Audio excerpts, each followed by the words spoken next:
할렐루야. 네, 우리 옆에 계신 성도님들과 이렇게 한번 인사할까요? 지난 반년도 참 수고 많으셨습니다. 네, 우리 한 번 더 이렇게 인사하시죠. 남은 한 해도 승리합시다. 모션도 하면 좋은데 안 하시네요. 여러분 한 주도 평안하게 주님의 은혜 가운데 지내셨죠? 얼굴을 뵈니까 참 반갑고 얼굴들이 다 밝으신 것 같습니다. 오늘은 방금 인사한 대로 2025년도 반년의 시간이 훌쩍 지나가고 첫 번째 맞이하는 주일이에요. 주보에 보셔서 아시겠지만 맥주 감사주일로 지키는 날이고, 특별히 우리 교회는 매 홀수달 첫째 주에 주님의 살과 피를 받는 성만찬을 우리가 베풀게 됩니다. 오늘이 바로 그 날이죠. 진실로 오늘 이 예배, 거룩한 이 예배, 하나님의 사랑과 은혜의 충만함이 있는 이 자리에 함께 하신 우리 모든 성도님들에게 진실로 주님께서 하늘의 은혜와 평강, 기쁨을 회복해 되는 은혜의 시간 되게 하실 줄로 믿습니다. 여러분, 과거에 제가 목회하면서 얼마나 많은 가정에 신방을 다녔겠어요. 그런데 어느 가정에서 나이가 지긋이 드신 어르신과 나누었던 대화를 하나 좀 소개를 하면서 설교를 시작하려고 합니다. 그분은 어린 시절에 가장 좋아했던 사람이 시골에 계신 자신의 외할아버지였다라고 저한테 이야기를 했습니다. 수많은 가족관계들이 있으실 텐데 왜 하필 외할아버지가 그렇게 좋으셨나요? 제가 물었더니 그 어르신의 대답이 이러합니다. 네, 목사님, 외할아버지에 대한 저의 기억이 있는데요, 저희 할아버지는 항상 오래된 회중시계를 꼭 몸에 지니고 다니셨습니다. 그 시계가 어디서부터 왔는지 제가 할아버지께 여쭙죠. 그 시계는 일제강점기 때 일본 상인이 할아버지에게 준 것이라고 말씀하셨어요. 세월이 오래 지나다 보니 유리도 깨지고 이 시계의 시간도 자주 틀리기도 했는데도 그래도 할아버지는 그것을 손에서 한시도 놓지를 않으셨지요.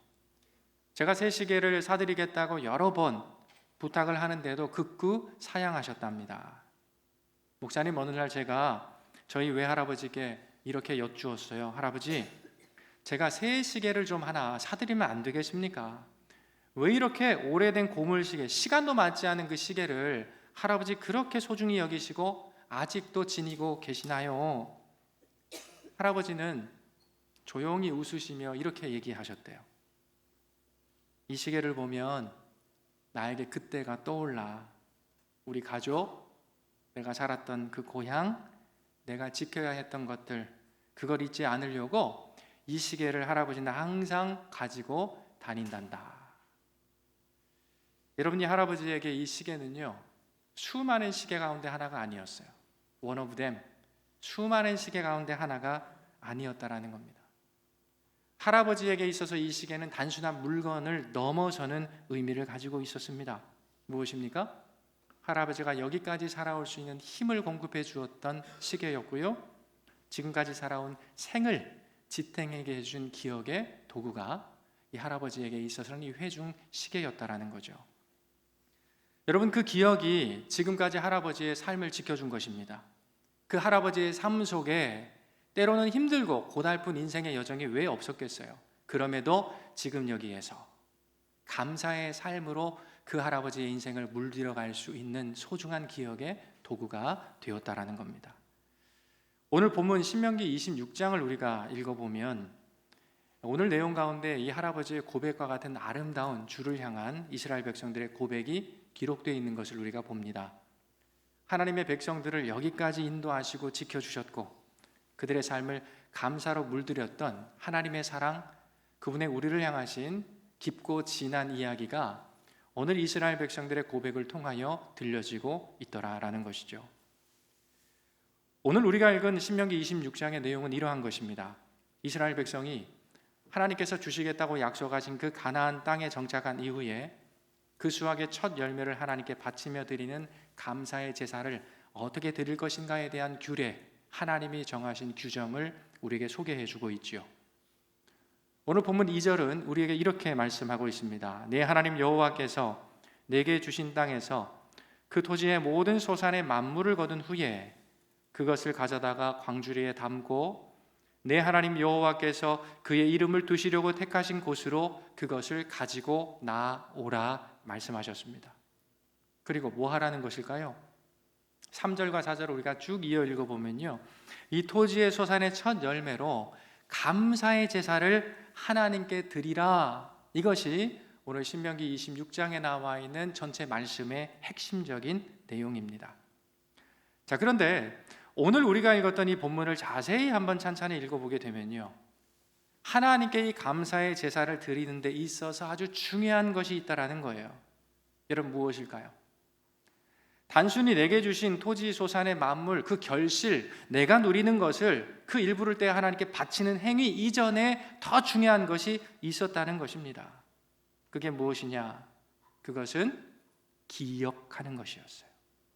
사랑하는 여러분, 이것이 우리에게 중요한 이유가 있습니다. 오늘 본문, 이 감사의 제사를 드리는 이 내용을 통해서 하나님께서 우리의 행위 이전에 기억하는 것이 중요하다라고 말씀하시는 이 메시지가 우리에게 중요한 이유가 있다라는 거예요. 여러분은 감사의 시작이 어디로부터 시작된다고 생각하시나요? 오늘 성경에 따르면 우리의 감사의 근원, 그 시작은 어디로부터 시작되는 것이냐? 우리가 뭔가 풍성한 결실을 가진 데로부터 시작된다고 말하지 않습니다. 풍성한 결실을 가졌기 때문에 그로 인해서 나의 환경이 살만하고 내가 배불러서 감사할 수 있는 것이 아니라고 말씀한다는 거예요. 기억하는 것, 하나님의 그 은혜를 우리가 기억하는 것, 그것으로부터 우리의 감사는 시작된다. 이것을 오늘 본문은 가르쳐 주고 있다는 거죠. 사랑하는 여러분, 그렇다면 우리는 매일매일 분주한 삶을 살아가면서 기억해야 하는 것, 도대체 무엇을 기억해야 하느냐라는 것입니다. 오늘 5절 본문의 말씀을 제가 한번 읽어드릴게요. 너는 또 하나님 여호와 앞에 아뢰기를 내 조상은 방랑하는 아람 사람으로서 애굽에 내려가 거기에서 소수로 거류하였더니 거기서 크고 강하고 번성한 민족이 되었습니다 라고 고백하고 있더라는 거죠. 여러분, 이 제물을 하나님 앞에 드리는 이 고백을 하는 사람들의 고백이었다라는 거예요. 여러분, 어떻게 이러한 엄청난 일이 가능했을까요? 소수로 거류했던 그들이 어떻게 지금 크고 강하고 번성한 민족, 살만한 민족, 많은 사람들에게 칭찬받고 격려받고 우러르는 그러한 민족으로 성장할 수가 있었냐라는 것입니다. 여러분, 이들은 자신들이 지금 하나님 앞에 어떠한 존재인가를 오늘 본문에 보면 이렇게 고백하고 있습니다. 내 조상은 방랑하는 아람 사람이었습니다. 여러분, 방랑이라는 단어 어떤 이미지가 떠오르세요? 방랑이라는 것은 어디에 정착해서 안식하지 못하는 상태를 이야기하는 것입니다. 삶에 곤고함이 있어요. 마음에 염려가 있습니다. 근심이 있습니다. 때로 우리가 그런 얘기 하지 않습니까? 죽지 못해 산다. 이러한 삶이 어쩌보면 이스라엘 백성들이 하나님의 은혜를 받기 이전의 삶의 모습이었다는 거예요. 내 조상은 하나님 방랑하는 아람 사람이었습니다. 어딘가에 마음 둘 곳 없고 정주하지 못하고 그래서 유리방황하는 그러한 모습이 바로 나의 모습이었습니다. 이것이 오늘 크고 강대하고 번성한 민족이 되어서 이스라엘의 하나님을 향하여 고백하는 이 사람들의 고백이었다라는 거예요. 여러분, 다시 한번 들어보실래요? 내 조상은 방랑하는 아람 사람입니다. 미물과 같은 존재였어요. 먼지와 같고 작고 보잘것없는 자였습니다. 그런데 지금 크고 강하고 번성한 민족이 되었습니다. 여러분, 하나님의 백성, 이스라엘 백성들의 이 고백에는요, 이러한 중요한 질문에 대한 답이 들어 있습니다. 내가 하나님 앞에서 어떤 존재인가? 나 자신이 누구인가? 내가 어떻게 이 자리까지 오게 되었는가? 특히 하나님께서 내게 어떠한 은혜를 베풀어 주셨는가? 그래서 지금 우리가 어떻게 살아가고 있는가에 대한 답과 그들의 신앙의 고백이 녹아져 있더라라는 거죠. 여러분, 이들이 하나님께 감사의 제사를 드리기 이전에 그 과거의 삶을 기억하면서 주님께 이러한 고백을 하는 이유가 있어요. 잊지 않기 위한 주님을 향한 선언인 것입니다. 그 하나님의 놀라운 은혜에 대한 그 내용들을 잊지 않기 위한 자신의 영혼을 향한 선포, 선언이었다라는 것이에요. 오늘 이 백성들이 고백하고 있는 이 기억은요, 그런 의미에서 보면 단지 과거에 흘러간 일을 회상하는 차원을 넘어서는 것이다 라는 것을 우리가 발견하게 됩니다. 그들이 과거의 이러한 일들을 기억하는 것, 그것은 오늘 여호와 하나님 앞에 나아오게 하는 감사를 가능케 한 것이고요, 그 감사가 내일을 살아가는 내 삶의 소망을 낳아준다는 것, 이 사실을 이스라엘 백성들은 명확히 깨닫고 있기 때문이었다는 거죠. 사랑하는 여러분, 우리는 과거를 살았고 오늘을 살고 있습니다. 또 미래에 하나님이 두신 그 인생을 우리는 살아가야 합니다. 그런데 우리가 살아가면서 참으로 기록해야 되는 중요한 것들이 있다는 것을 여러분 알고 계십니까? 여러분, 우리 가족들의 생일, 내 생일 기억해야죠. 내 은행의 잔고 기억해야죠. 내 사업의 플랜 중요하지요. 그러나 이 모든 것들을 뛰어넘는 우리가 반드시 주님 앞에 서는 그날까지 기억해야 될 것이 있다라는 것을 오늘 성경은 이스라엘 백성들의 고백을 통해 우리에게 말씀하고 있다는 거예요. 반드시 기억해야 할 것, 그것은 무엇이냐? 첫 번째로는요, 오늘 주시는 이 말씀을 따라서 우리가 어디에서부터 왔는지를 우린 기억해야 된다는 것입니다. 여러분, 어르신들이 젊은 우리 세대에게 자주 하셨던 말씀이 있잖아요. 공술의 공수거다. 여러분, 우리는 아무것도 가지지 않은 그저 핏덩이로 이 세상에 던져진 존재들입니다. 처음부터 우리의 삶이 이렇게 윤택하셨나요?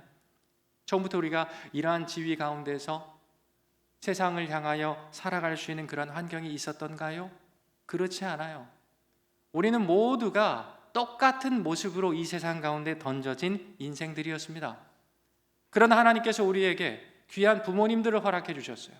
귀한 가정을 허락해 주셨습니다. 인생을 살아오는 과정 속에 크고 작은 어려움들이 있었으나 그때마다 도움의 손길들과 믿음의 지체들을 통하여 믿음의 공동체로 우리를 살리셨고 구원해 내신 이후에 지금 이 자리에 우리가 주님을 예배할 수 있도록 우리를 붙들어 주셨다는 것입니다. 여러분, 우리는 기억해야 돼요. 내가 어떠한 사람이었는가, 내가 어떠한 존재였는가, 나의 시작이 어떠했는가를 우리는 기억해야 되는 것입니다.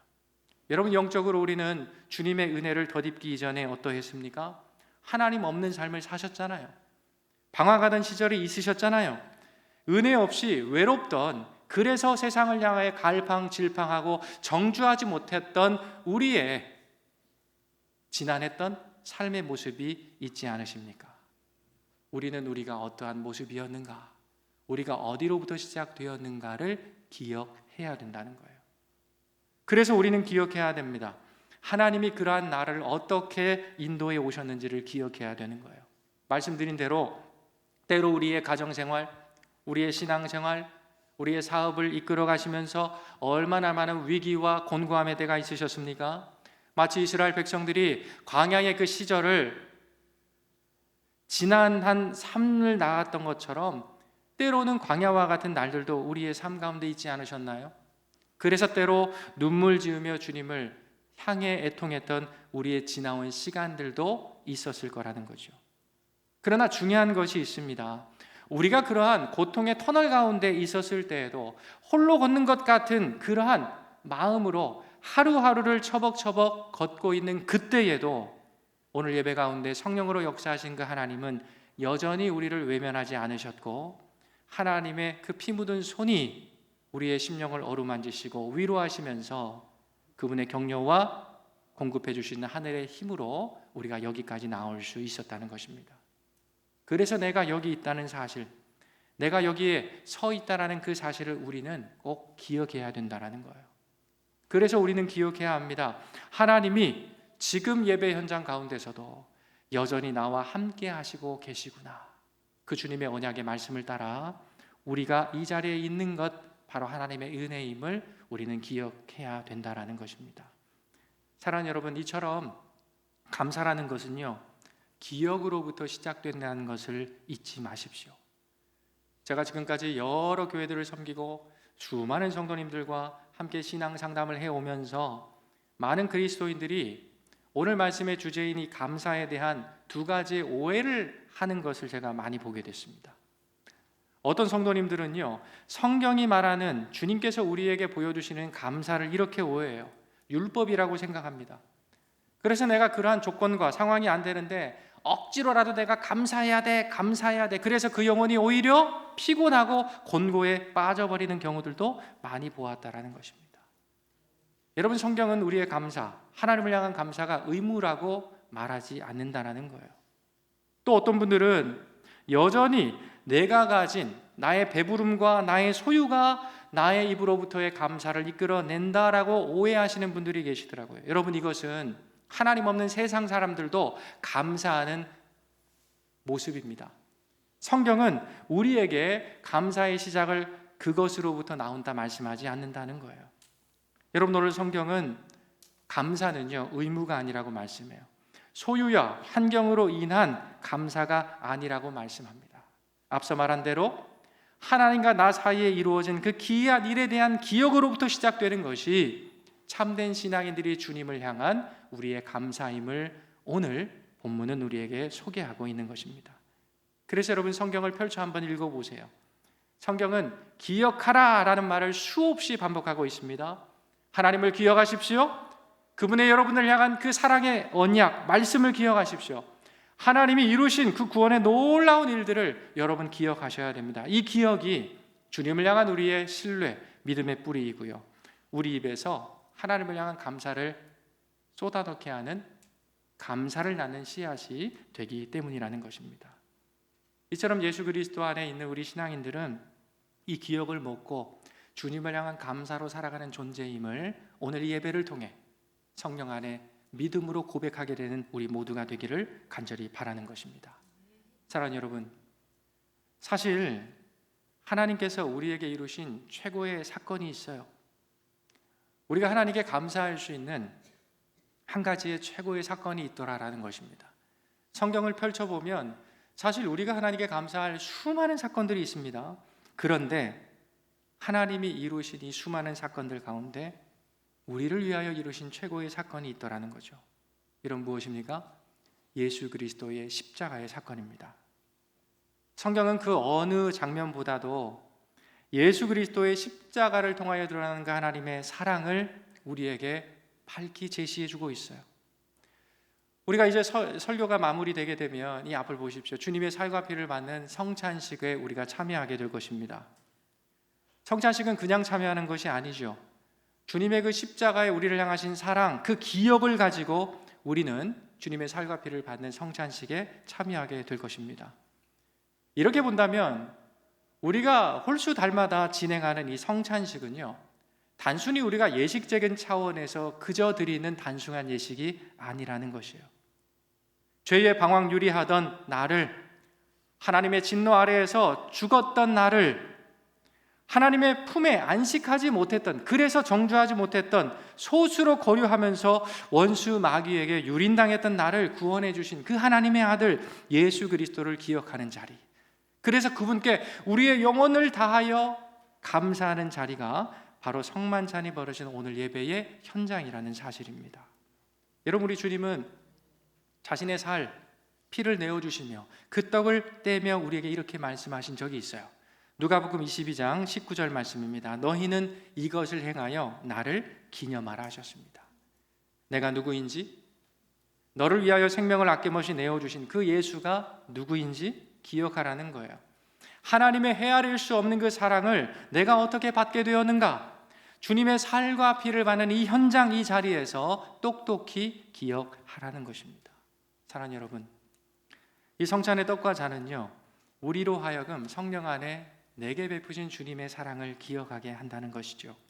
그 기억을 통하여 우리는 잃어버렸던 주님을 향한 감사를 다시금 회복하게 되는 것이고, 그 감사를 통해서 우리의 삶은 주님이 함께 하시는 이 성만찬의 자리를 통해 다시금 새롭게 변화된다는 사실을 기억하시고, 오늘 또 여전히 우리에게 그 사랑으로 다가오시는 그 주님을 향하여 소망을 품는 우리 모두가 되기를 바라는 것입니다. 사랑하는 여러분, 오늘 성경은 하나님이 주신 기쁨의 결실을 우리 함께 나눔으로 하나님을 향한 우리 감사를 완성해 나아가라고 또한 말씀하고 있습니다. 자, 11절 말씀을 제가 읽어드립니다. 내 하나님 여호와께서 너와 내 집에 주신 모든 복으로 말미암아 너는 레위인과 너희 가운데 거류하는 객과 함께 즐거워할 지니라 말씀합니다. 여러분, 레위인과 그 객과 함께 어떤 사람들입니까? 그 공동체를 위하여 헌신하고 수고하는 자들, 레위인들이죠. 그리고 객은 어떤 사람들입니까? 그 공동체 가운데 소외되기 쉬운 자들을 잘 돌보고 챙겨서 함께 내게 주신 그 은혜와 복을 나누며 즐거워하라 말씀하고 있는 거예요. 사랑하는 여러분, 우리의 감사의 시작은 내게 베푸신 하나님의 은혜를 기억하는 것으로부터 시작됩니다. 그렇다면 주님을 향한 그 우리의 감사는 어디에서 완성되는 것이냐라는 거죠. 내게 주신 그 은혜를, 하나님이 내게 베푸신 그 복을 누군가와 함께 나눌 때 완성된다 말씀하고 있는 거예요. 사랑하는 여러분, 내 안에 주님께서 어떤 복을 주셨습니까? 어떤 삶의 은혜를 베풀어 주셨나요? 그래서 여러분은 어떤 이유로 주님을 향해 기뻐하고 계십니까? 내 안에 그분이 이루신 기쁨을, 내가 받은 그 은혜와 복을 내 밖으로 내어 보낼 때에, 흘려보낼 때 주님께서 내 안에 두신 그 감사는 이웃의 기쁨이 되고, 그 기쁨은 하나님께 온전히 향기로운 제사가 된다라는 사실을 오늘의 말씀을 통해 다시 한번 굳게 붙드는 우리 모두가 되기를 간절히 바랍니다. 그래서 여러분, 이후에 우리가 성찬을 할 때도요, 내가 먼저 받았다고 먼저 먹지 않아요. 내가 먼저 받았다고 그 성찬을 혼자 먹지 않는다라는 것입니다. 왜 그렇습니까? 모든 성도가 한 떡 한 잔에서 나누는 이유가 바로 여기 있다라는 거예요. 우리가 받은 그 주님의 은혜는 나 개인에게만 주신 은혜가 아니라 함께 나누라는 하나님의 그 명령을 좇아주신 은혜이요, 나 개인에게만 주신 것이 아니라 공동체를 살리는 주님의 살과 피요 주님의 생명이기 때문인 것입니다. 이처럼 우리 싱가포르 한인교회에 속한 우리가 함께 2부 예배로 나온 우리 모두가 한마음 한뜻이 되어서 함께 주님을 향한 감사의 고백을 나누고, 우리가 함께한 모든 자들과 내게 주신 그 은혜를 이 성만찬을 통해 함께 나누어 갈 때 우리의 하나님을 향한 감사는 완성되는 것이고요, 비로소 그리스도의 사랑을 온전히 살아내는 주님의 신실한 백성으로 우리가 견고히 서가게 되는 것입니다. 사랑하는 성도 여러분, 여러분에게는 제가 설교를 시작하며 소두에 말씀드렸던 그 성도님의 외할아버지, 그분이 가져고 다니셨던 이 시계와 같이 여러분을 다시 하나님의 은혜의 자리로 이끄는 기억의 도구가 있으십니까? 그것이 어떠한 것이든 오늘 2025년 반내를 보내고 처음으로 맞이하는 이 주일, 이제 하나님이 우리에게 허락하신 반년을 살아가는 이 시작점, 오늘 이 맥주 감사절에 다시금 그 은혜의 도구를, 그 기억의 도구를 다시 한번 꺼내 보시기를 바랍니다. 그리고 하나님을 향하여 그렇게 고백해 보셨으면 좋겠어요. 주님, 내가 여기까지 온 것 하나님의 은혜입니다. 여기까지 오게 하신 주님의 은혜에 감사드립니다. 여러분, 하나님을 잊지 마세요. 그분의 사랑을 언제나 기억하시기를 바랍니다. 그 기억은 오늘 예배에 참여한 저와 여러분, 우리 모두를 절망 가운데서도, 그 감사를 잃어버린 상황 가운데서도 다시 주님을 향한 감사의 사람으로 다시금 견고히 세워 갈 줄로 믿습니다. 그 하나님의 충만한 은혜가 오늘 주님, 나의 감사가 회복되기를 원합니다. 나를 여기까지 인도하신 하나님 감사합니다. 그 믿음의 고백으로 주님을 갈망하고 주님을 찾으시는 오늘 예배에 참여한 모든 성도님들의 삶과 가정 위에 늘 충만히 임하시기를 우리 주님의 이름으로 간절히 축복드립니다. 아멘. 함께 기도하겠습니다. 사랑해